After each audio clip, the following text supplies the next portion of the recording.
চাঁপাইনবাবগঞ্জের শিবগঞ্জে বিপুল পরিমাণ ভারতীয় নেশা জাতীয় ট্যাবলেট আটক করেছে ৫৯ বিজিবি।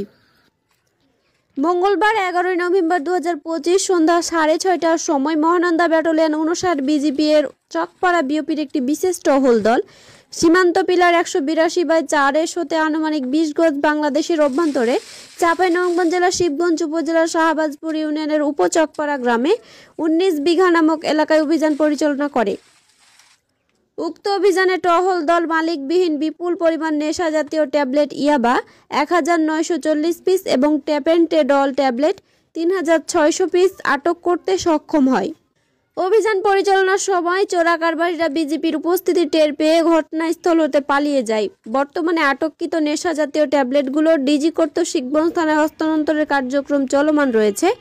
এ ব্যাপারে মহানন্দা ব্যাটালিয়ন ৫৯ বিজিবি এর অধিনায়ক লেফটেন্যান্ট কর্নেল গোলাম কিবরিয়া বিজিবিএম বিজিওএম বিষয়টি সত্যতা নিশ্চিত করেছেন।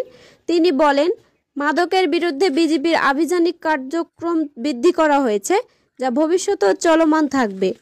এছাড়াও প্রতিবেশী দেশ থেকে যে কোনো ধরনের মাদকদ্রব্যের অনুপ্রবেশ রোধকল্পে বিজিবি সদস্যরা সীমান্ত এলাকা সর্বদা সজাগ রয়েছে।